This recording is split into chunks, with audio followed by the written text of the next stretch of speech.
adjust the live, and I just want it to be easy on my eyes. Don't worry, that's not a scary thing. It's just a bunch of blankets there. It's a bunch of blankets.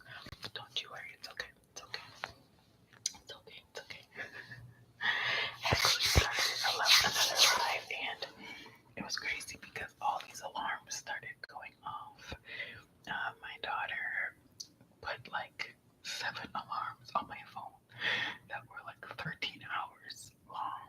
So she did that in the morning, and they just started ricocheting, going off in the middle of me going live, and like it was just really, really funny. So I was like, no, I'm gonna start over.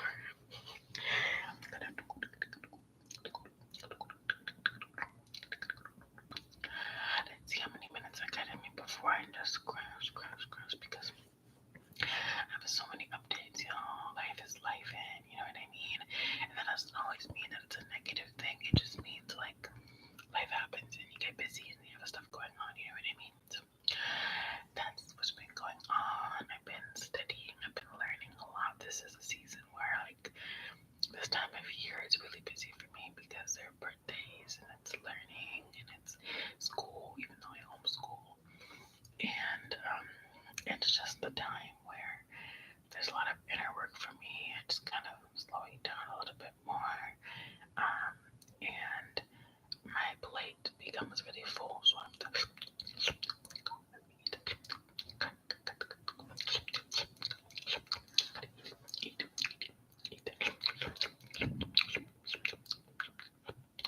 kind of making a beat.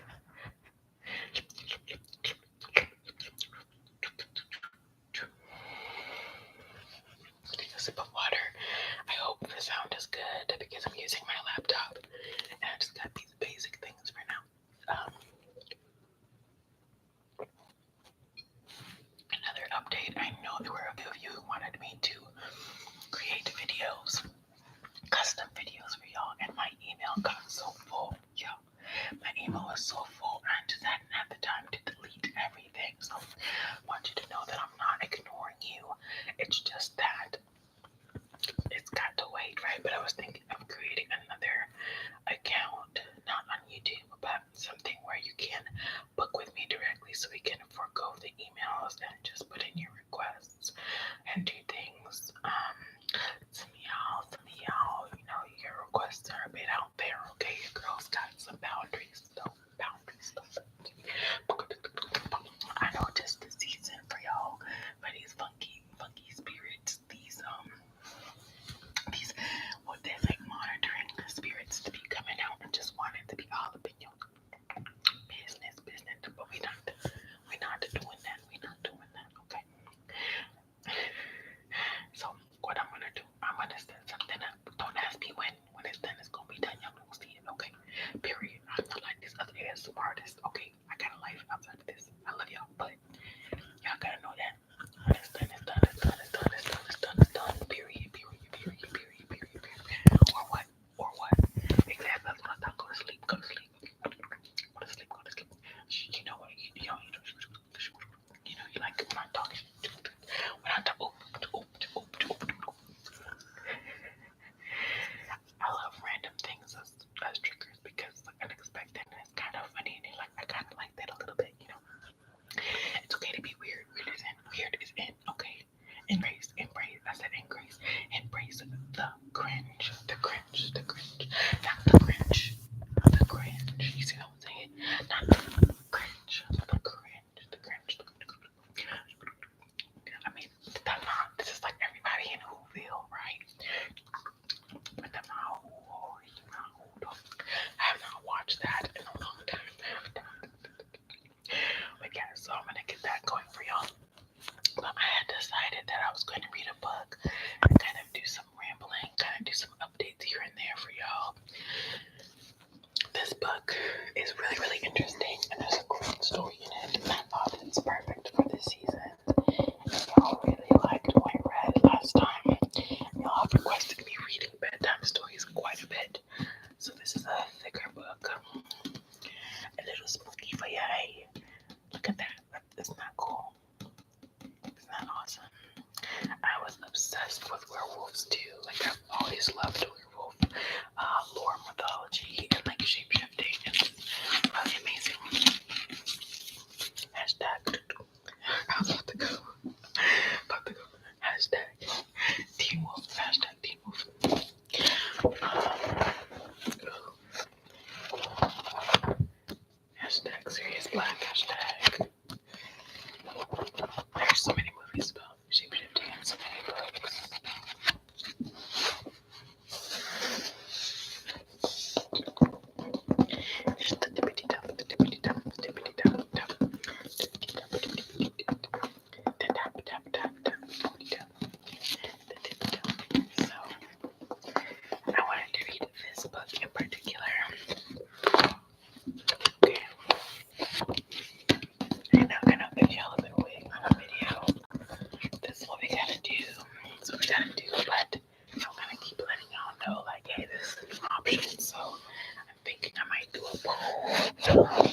before there was ever a long ago, a small village sat at the edge of great woods.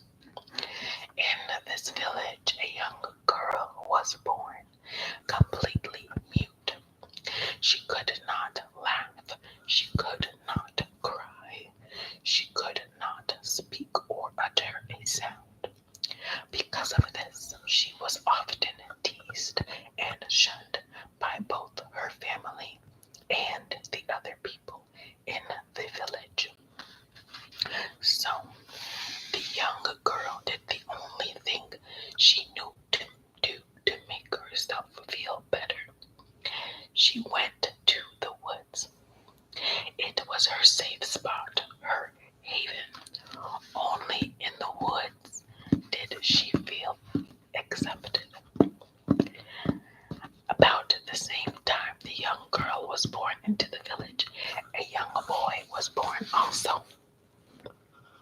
He could laugh and shout and speak and make a manner of noise, but he did have something very different about him as well.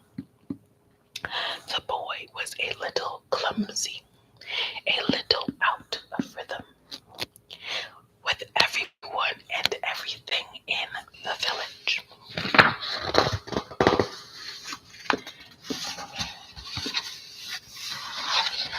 He was often tripping over his own feet or those around him.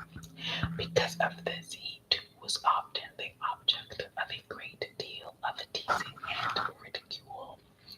Even his own family would often roll their eyes and comment that if dust got in his way, he would trip over it. So he did what the young girl did as well. He went to the woods. It was one place where if he tripped or stumbled, no one ever seemed to mind.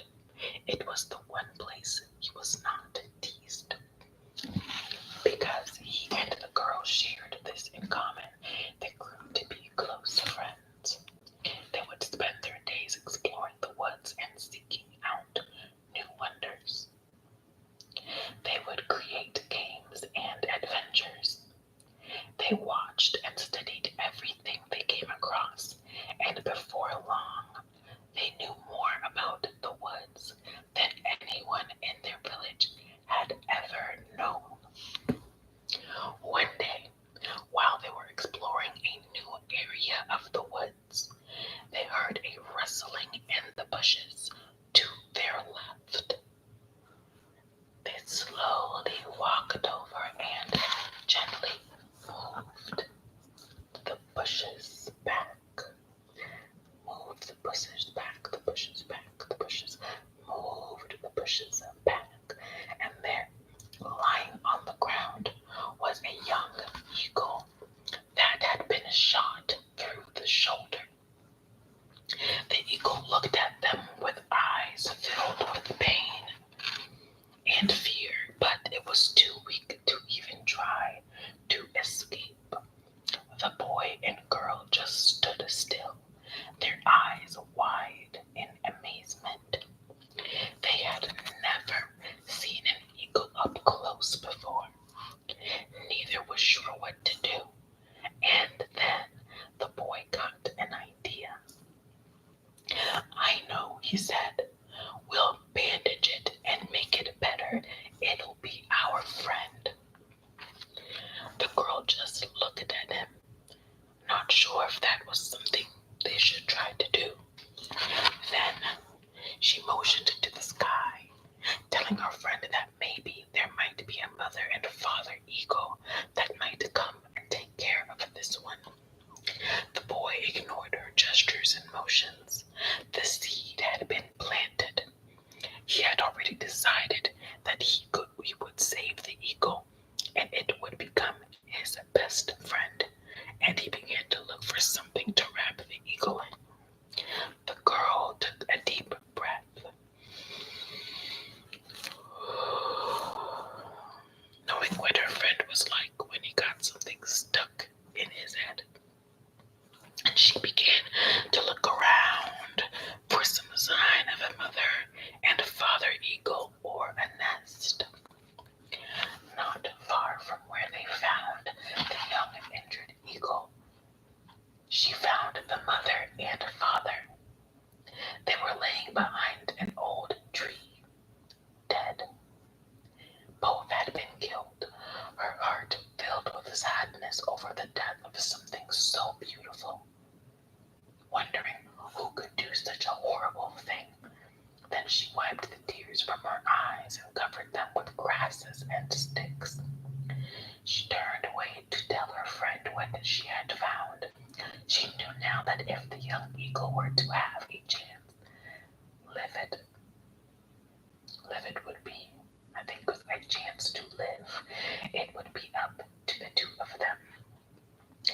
she approached, he was carefully clearing away some of the brush around the eagle.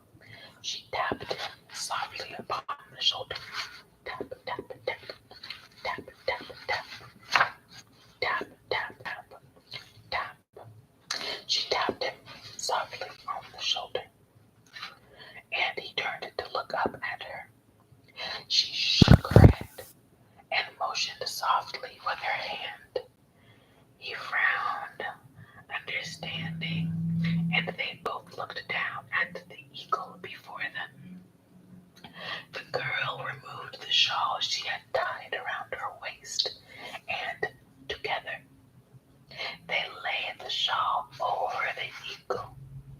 Laid the shawl, laid the shawl, carefully wrapped, carefully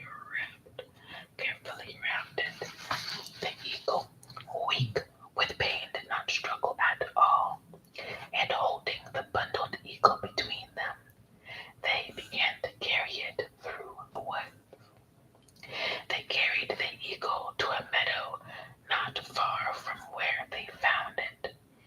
This meadow was the one place in all of the woods that was the most special to them. It was their true haven. To them, it was their true home. There they bandaged the eagle and built a cage for it. When it wouldn't eat on its own, they force-fed it, afraid it would die if they didn't. And on the way back to the village, they decided to keep it all a secret. Keep it secret. Got a secret. Can you keep it? Tell them so you say. Better lock it in your pocket. Take this one to the grave. Better knows you better tell what I said. 'Cause you can keep a secret if one of them is dead. You know where that's from. We have good taste. So they kept a secret. They decided to tell no one about their friend. Every day they would rise early, making their way to the meadow. When they arrived at the meadow, they would change the eagle's bandages, clean its cage, and catch more food, trapping young mice and rabbits. Around the third day, it began to eat on its own, and the two began to breathe a little easier. The two spent as much time in the meadow with the eagle as possible. Every day the eagle seemed to grow stronger and healthier.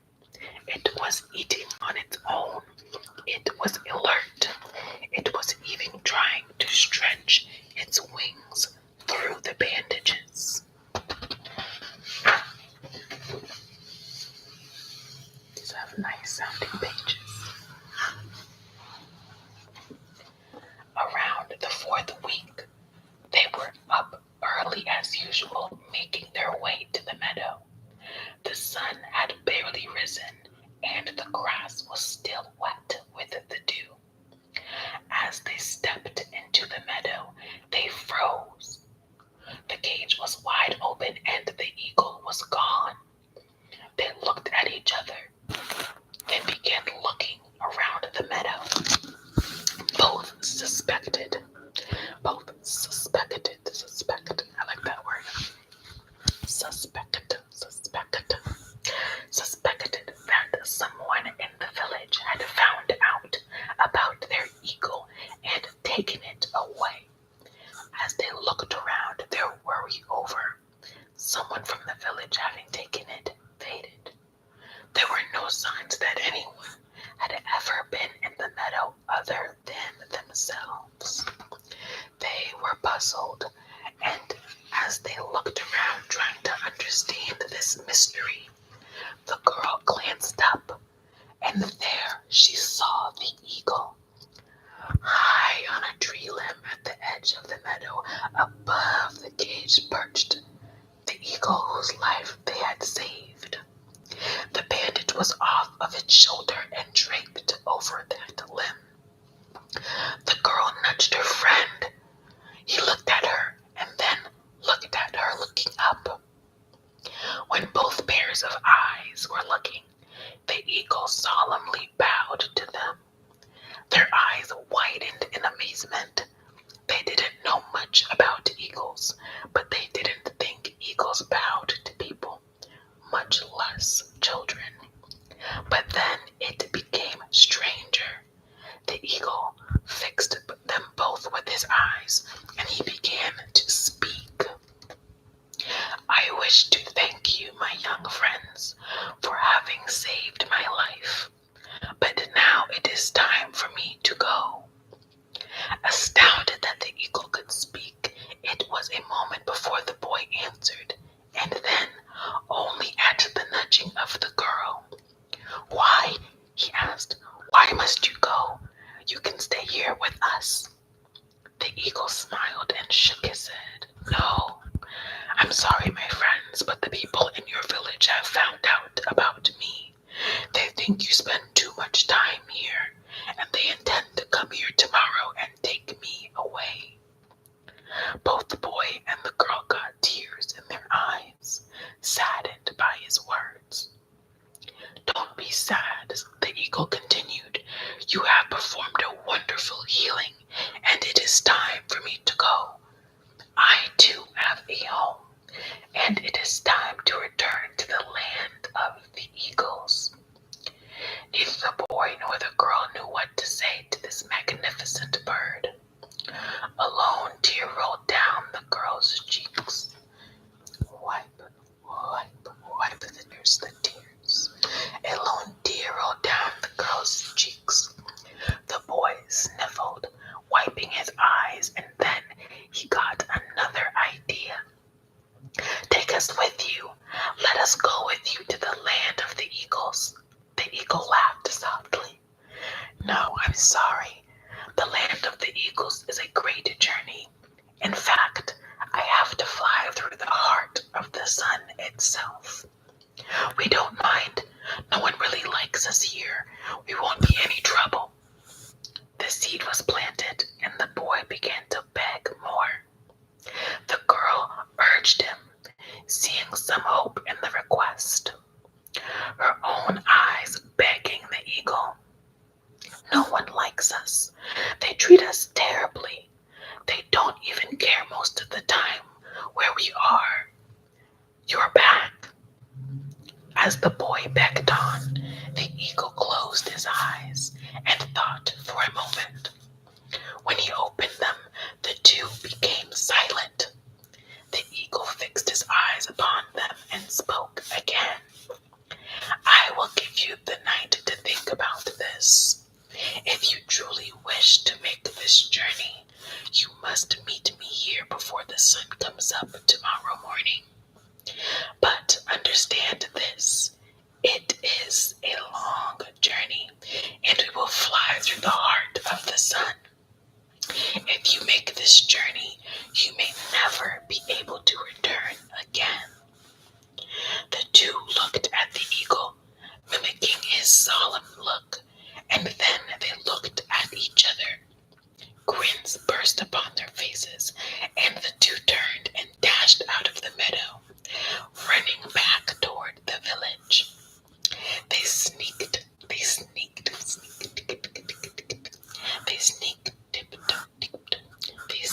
into their homes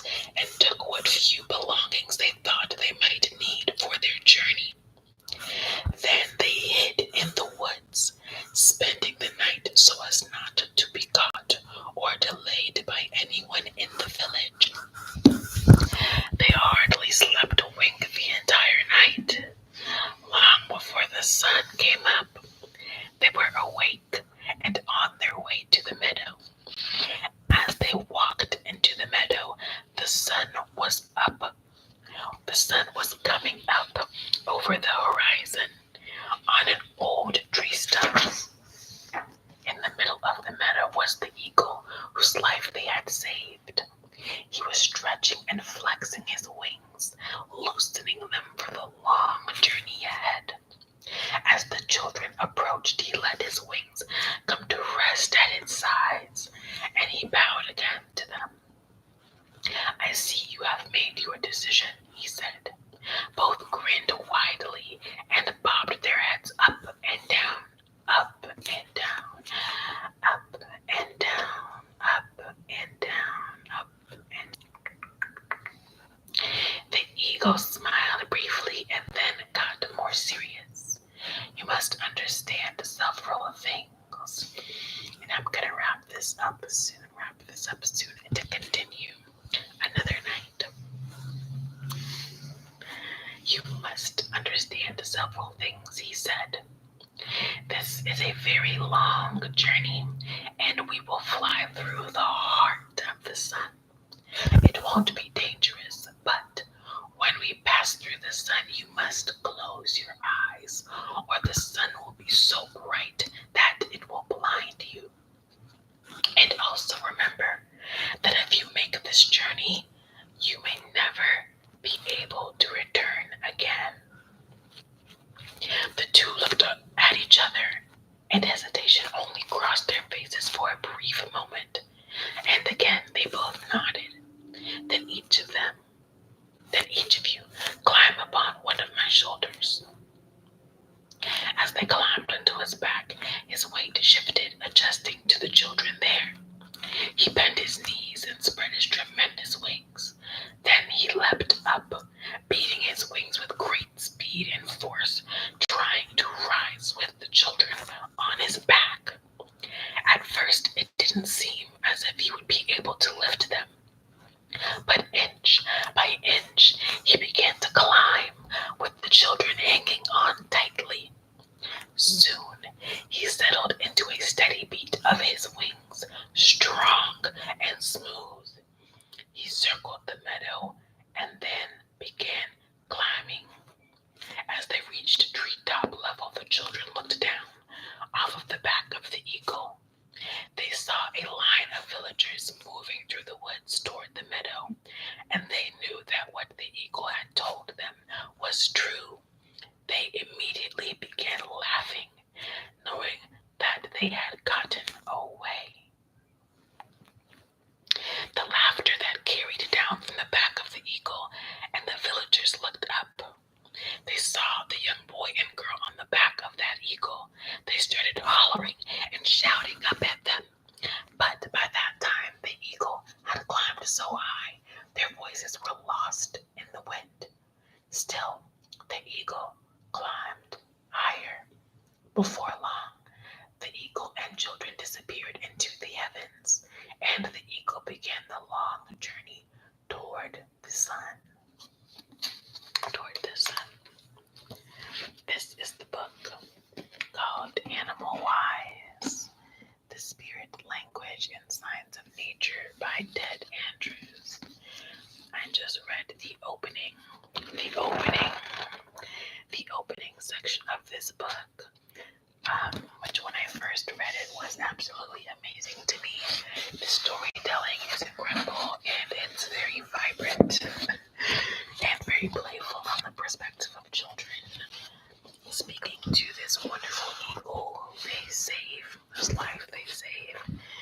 And I'm going to continue reading this book at another time, but I came on here just to say hello, to do a bit of reading and some rambles. Y'all will see this when it saves.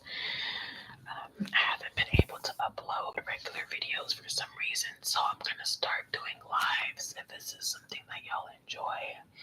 I'd love to interact with you. I'm going to create a poll so you can pick a day to come on, and I'll do some book reading. I'll get some objects and do mouth sounds and just different things that y'all like. I do have a long list of requests from you, and I plan on checking off those lists one by one. So just wanted to thank you. I see some of y'all have been coming in and out. I appreciate you being here so last minute.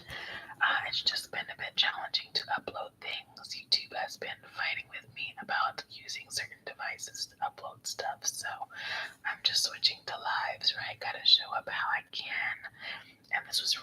fun.